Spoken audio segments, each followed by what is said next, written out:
विजयनगर के महाराज चेतन सिंह अक्सर भेष बदलकर अपने नगर में घूमा करते थे, जिससे वो अपनी प्रजा का हाल जान सकें।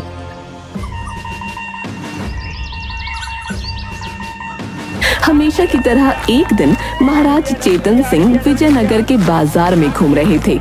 तभी उन्होंने देखा कि एक जगह पर कुछ लोग भीड़ लगाकर खड़े हैं। उत्सुकतावश महाराज चेतन सिंह भी वहां पहुंच गए।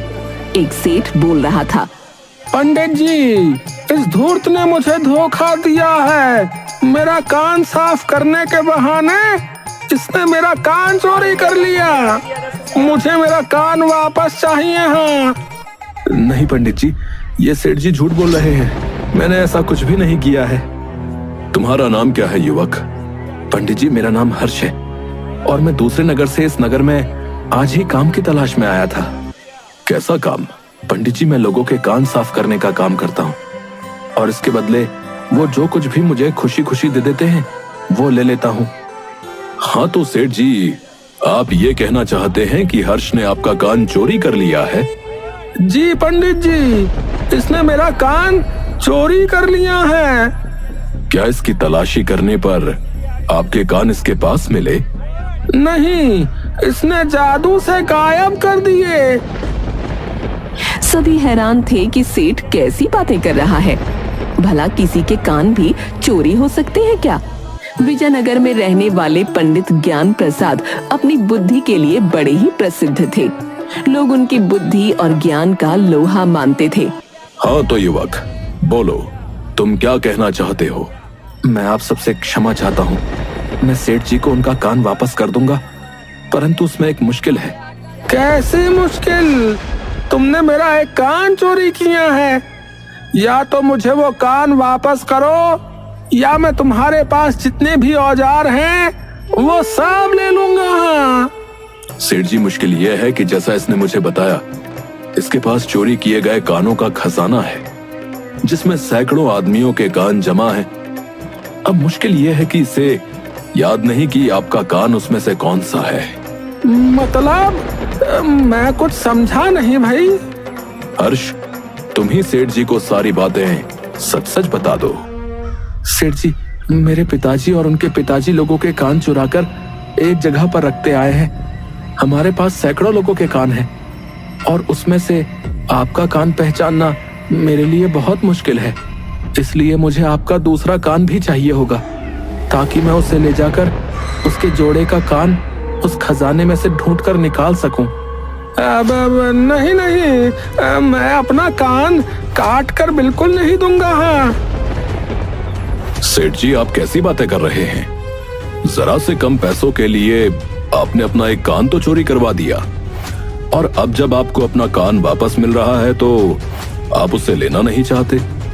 यदि आपको अपना कान काटने में तकलीफ हो रही है तो मैं कसाई को बुला लेता हूँ, वो इस काम में आपकी मदद कर देगा।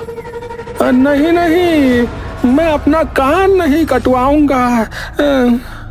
तो फिर दूसरा उपाय ये है कि आप इस युवक के साथ चले जाइए और अपनी आंखों से अपनी चीज पहचान कर वापस ले लीजिएगा।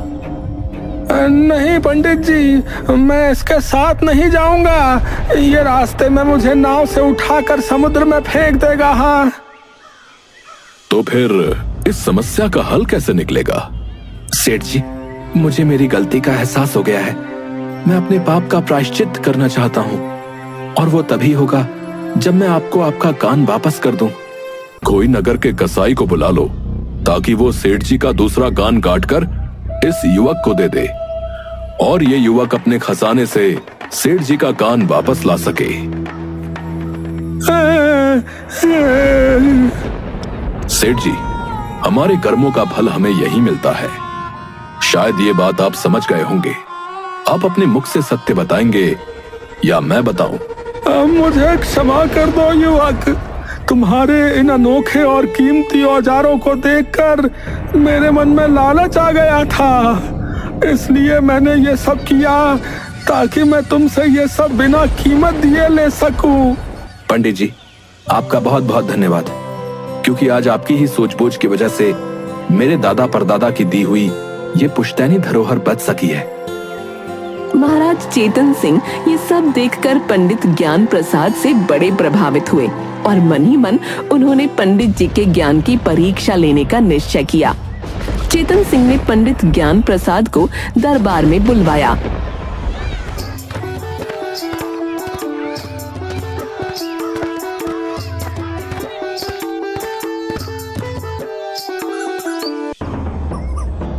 महाराज की जय हो। महाराज, आपने मुझे याद किया। हाँ पंडित जी, मैंने आपके ज्ञान की बहुत चर्चाएं सुनी हैं। मैंने सुना है कि आपको धार्मिक बातों का बड़ा ही ज्ञान है। महाराज, ये सब तो ऊपर वाले की कृपा है। मैं तो सिर्फ एक मामूली सा सेवक हूँ। इसका मतलब आप ये कहना चाहते हैं कि आपको ज्ञान नहीं है? नहीं नहीं महाराज, मेरा कहने का अर्थ सिर्फ इतना है कि मैं जो कुछ भी हूँ या मुझे जो कुछ भी आता है वो सब ईश्वर की कृपा है। अच्छा, तो ये बात है। हमारे नगर में लोग आपके ज्ञान का लोहा मानते हैं, परंतु मैं ये तभी मान सकता हूं जब आप मेरे कुछ प्रश्नों का सही उत्तर दे पाएंगे। जैसी आपकी इच्छा महाराज, आप अपने प्रश्न पूछिए, मैं तैयार हूं। महाराज चेतन सिंह को स्वयं तो ज्यादा कुछ ज्ञान नहीं था, पर वो पंडित की परीक्षा लेना चाहते थे। पंडित ज्ञान प्रसाद से पूछने के लिए महाराज चेतन सिंह के पास कुछ सवाल थे। उन सवालों का जवाब पाने के लिए महाराज बड़े उत्सुक थे। पंडित ज्ञान प्रसाद जी, आपसे पूछने के लिए मेरे पास 3 प्रश्न हैं। आपको मेरे तीनों ही प्रश्नों का उत्तर देना होगा, परंतु अगर आपके दिए हुए उत्तर से मैं संतुष्ट नहीं हुआ तो मैं आपको कारागार में डलवा दूंगा। महाराज, आप अपने प्रश्न पूछना आरंभ कीजिए। मैं अपने ज्ञान के अनुसार आपको सही उत्तर देने का प्रयत्न करूंगा।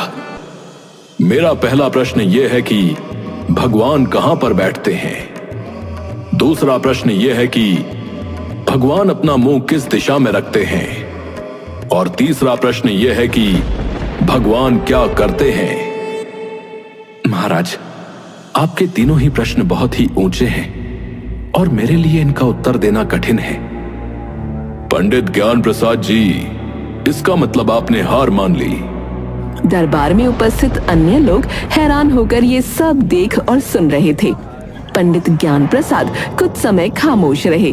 उसके बाद उन्होंने कहा, महाराज, मैंने ये नहीं कहा कि मैं आपके प्रश्नों का उत्तर नहीं दूंगा, बल्कि मैंने ये कहा कि आपके प्रश्न बहुत ही ऊंचे हैं और मेरे लिए इसका उत्तर देना कठिन है।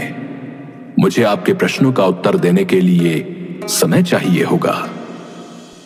पंडित ज्ञान प्रसाद जी, 10 दिनों का समय लीजिए। हमें कोई जल्दी नहीं है। आप आराम से विचार विमर्श करके हमें उत्तर दीजिएगा।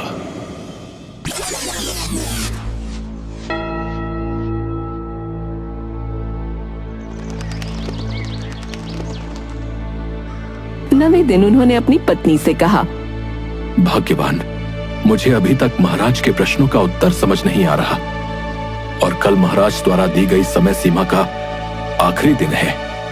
आप महाराज से कुछ और समय मांग लीजिए। तुम्हारी बात उचित है। मैं कल ही महाराज के पास संदेश भिजवा देता हूँ कि मेरी तबीयत ठीक नहीं है, इसलिए तबीयत सुधरने के बाद मैं प्रश्नों का उत्तर देने उनके समक्ष प्रस्तुत हो जाऊंगा।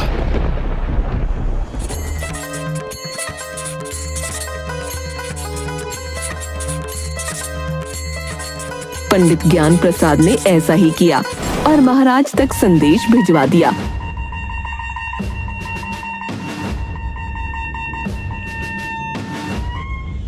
पर पंडित ज्ञान प्रसाद को महाराज के प्रश्नों का उत्तर अभी भी समझ नहीं आ रहा था और वो परेशान रहने लगे।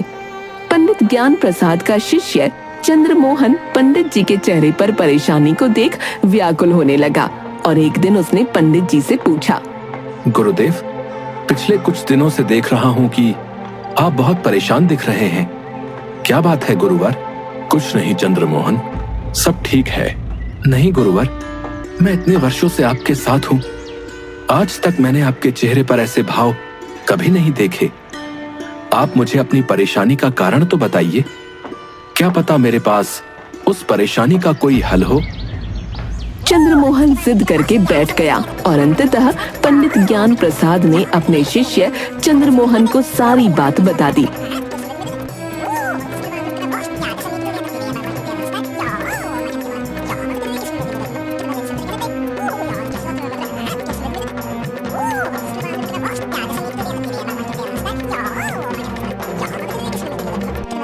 गुरुवर, आप बिल्कुल भी परेशान मत होइए।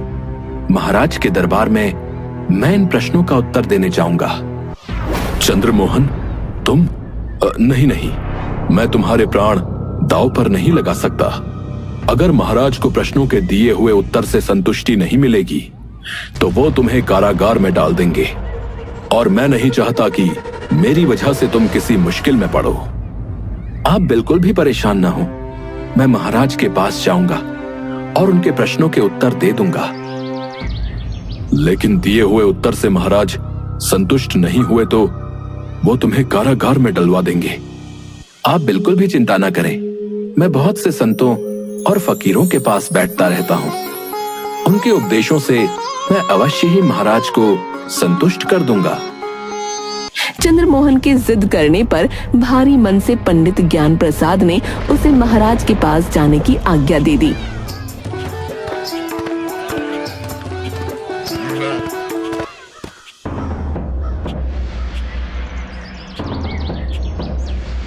दरबार पहुंचकर चंद्रमोहन ने सबसे पहले अपना परिचय दिया। महाराज की जय हो। महाराज, मैं पंडित ज्ञान प्रसाद का शिष्य चंद्रमोहन हूँ। उनका स्वास्थ्य पिछले कुछ समय से ठीक नहीं है, जिसके कारण वो आपके प्रश्नों का उत्तर देने आपके समक्ष नहीं आ पा रहे हैं। इसलिए उन्होंने मुझे भेजा है। मैं आपके प्रश्नों का उत्तर दूंगा। तुम अपने गुरु की जगह आए हो, परंतु तुम्हें यह पता है ना कि यदि तुम्हारे दिए हुए उत्तर से मैं संतुष्ट नहीं हुआ तो मैं तुम्हें कारागार में डलवा दूंगा। जी महाराज, मुझे आपकी ये शर्त पता है। गुरुवर ने मुझे इसके बारे में पूरी जानकारी दी है। ठीक है, यदि तुम्हारी यही इच्छा है और तुम्हें अपने गुरु पर इतना विश्वास है तो मैं तुमसे प्रश्न पूछना आरंभ करता हूं। महाराज, आप अपने प्रश्न पूछते जाइए, मैं उनके उत्तर देता जाऊंगा। परंतु वार्तालाप शुरू करने से पहले मैं आपसे एक प्रार्थना करना चाहता हूं। बोलो, क्या चाहते हो? महाराज, आपको मालूम होगा कि प्रश्न पूछने वाला शिष्य होता है और उत्तर देने वाला गुरु होता है। हमारे शास्त्रों के अनुसार एक सच्चे मनुष्य की तरह धार्मिक नियमों का पालन करते हुए गुरु को हमेशा ऊंचा आसन दिया जाता है और शिष्य हमेशा गुरु से नीचे बैठता है। महाराज चेतन सिंह चंद्रमोहन की बात से काफी प्रभावित हुए और प्रसन्नता पूर्वक उन्होंने चंद्रमोहन को अपने सिंहासन पर बैठा दिया और स्वयं नीचे बैठ गए। नीचे बैठते समय महाराज चेतन सिंह ने फिर से चंद्रमोहन से कहा, मेरी बात को ध्यान से सुन लो। यदि तुम्हारे दिए हुए उत्तर से मैं संतुष्ट नहीं हुआ तो मैं तुम्हें कारागार में आजीवन कैदी बना दूंगा। महाराज, मुझे आपकी शर्त मंजूर है। मैं अपने वादे पर दृढ़ हूं। आप अपने प्रश्न पूछिए, मैं उनका उत्तर दूंगा। पहला प्रश्न, भगवान कहां बैठते हैं? महाराज को सीधे उत्तर से संतोष नहीं होगा, इसीलिए उन्हें उत्तर अलग तरह से देना होगा। महाराज, एक गाय मंगवाने की व्यवस्था करें।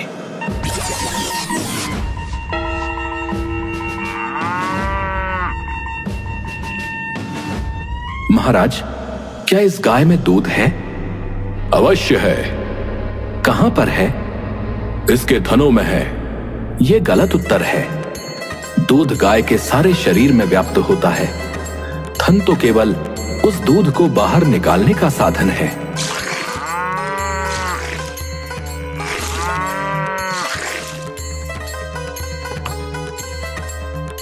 महाराज, सोचकर बताइए कि क्या इस दूध में मक्खन है? हाँ है। कहां पर है? यह कैसे बताया जा सकता है कि दूध में मक्खन कहां पर है? जिस प्रकार आपको इतना भी ज्ञान नहीं है कि दूध में मक्खन कहां पर है, और आप यह भी मानते हैं कि दूध में मक्खन है। इस प्रकार ईश्वर सारे विश्व में सब जगह पर व्याप्त है, वैसे ही जैसे दूध में मक्खन व्याप्त है और दूध गाय के शरीर में सब जगह व्याप्त है। जिस प्रकार दूध को पाने के लिए गाय को दूहना पड़ता है, उसी प्रकार ईश्वर को जानने के लिए भी हमको अपने हृदय को दूहना पड़ता है। अब बताइए महाराज, आपको अपने प्रश्न का संतोषजनक उत्तर मिला या नहीं? हाँ, मिल गया। अब तक जो लोग महाराज से ये कहते थे कि ईश्वर ऊपर आसमान में रहता है, वो महाराज की दृष्टि में झूठे प्रमाणित हो गए और उनका सम्मान कम हो गया। महाराज, दूसरा प्रश्न पूछिए। दूसरा प्रश्न ये है कि भगवान अपना मुंह किस दिशा में रखते हैं, उत्तर में या दक्षिण में? आपका दूसरा प्रश्न बड़ा ही अजीब है महाराज, परंतु मैं आपको इसका उत्तर अवश्य दूंगा। मुझे एक जलती हुई मोमबत्ती चाहिए। महाराज, अब आप जरा बताइए कि इस मोमबत्ती का मुंह किस तरफ है, पूर्व में या पश्चिम में, उत्तर में या दक्षिण में? मोमबत्ती का मुंह तो ऊपर की ओर है। महाराज, जिस प्रकार इस मोमबत्ती का प्रकाश हर तरफ फैल रहा है, उसी प्रकार ईश्वर भी सभी दिशाओं को समान रूप से देखते हैं। चंद्रमोहन का जवाब सुनकर महाराज चेतन सिंह काफी प्रसन्न हुए। वो चंद्रमोहन के ज्ञान से काफी प्रभावित भी हो रहे थे। अब बादशाह ने तीसरा प्रश्न पूछा। भगवान क्या करते हैं? पंडित ज्ञान प्रसाद ने जब चंद्रमोहन को बादशाह के सिंहासन पर बैठे देखा तो उसे बड़ा ही आश्चर्य हुआ। आइए पंडित जी, आसन ग्रहण कीजिए। तब चंद्रमोहन ने पंडित ज्ञान प्रसाद को उस स्थान पर बैठने को कहा जहां वो स्वयं बैठा था, यानी सिंहासन पर। और महाराज चेतन सिंह को उस स्थान पर बिठा दिया जो पंडित ज्ञान प्रसाद जी के लिए था। इसके बाद चंद्रमोहन बोला, महाराज, ईश्वर यही करता है, निरंतर परिवर्तन करता है। वो राजा को रंक बना देता है और रंक को राजा बना देता है। संसार में सदा यही होता रहता है। धन होता है तो कभी उसका पतन होता है। किसी व्यक्ति को आदर और सम्मान मिलता है और कभी किसी को तिरस्कार। आशा करता हूं आपको आपके सारे प्रश्नों का उत्तर संतोषजनक प्राप्त हुआ होगा। हाँ चंद्रमोहन, मैं तुम्हारे द्वारा दिए हुए सभी उत्तरों से पूरी तरह संतुष्ट हूं और मुझे पंडित ज्ञान प्रसाद के ज्ञान पर अब तनिक भी संदेह नहीं है। मैं आज से पंडित ज्ञान प्रसाद जी को अपने मंत्रिमंडल में विशेष सलाहकार के रूप में शामिल करता हूं और उन्हें उच्च पद प्रदान करता हूं। महाराज की जय हो, महाराज की जय हो। क्षमा चाहता हूं महाराज, परंतु मैं आपके द्वारा दिए गए इस सम्मान के लायक नहीं हूं। आप ऐसा क्यों कह रहे हैं पंडित जी? आपके ज्ञान का लोहा तो आज मैंने भी मान लिया है और ये आपका पुरस्कार नहीं है, ये हमारे राज्य हित के लिए भी अच्छा होगा। क्षमा करें महाराज, चंद्रमोहन ने आपको आपके प्रश्नों के जो भी उत्तर दिए हैं वो सब उसके खुद के ज्ञान, संगत और साधना का फल है। मैं अपने शिष्य की साधना का फल खुद नहीं ले सकता।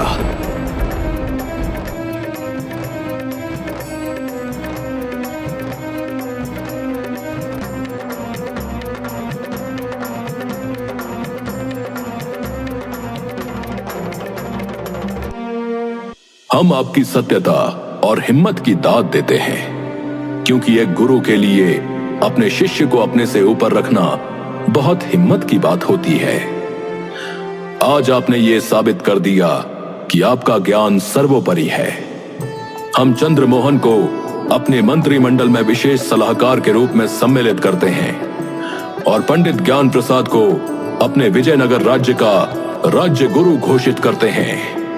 महाराज चेतन सिंह चंद्रमोहन से इतना अधिक प्रभावित और प्रसन्न थे कि उन्होंने चंद्रमोहन को अपने मंत्रिमंडल में विशेष सलाहकार और पंडित ज्ञान प्रसाद को विजयनगर राज्य के राजगुरु के रूप में रख लिया। अब महाराज चेतन सिंह का मन शांत भी था और प्रसन्न भी।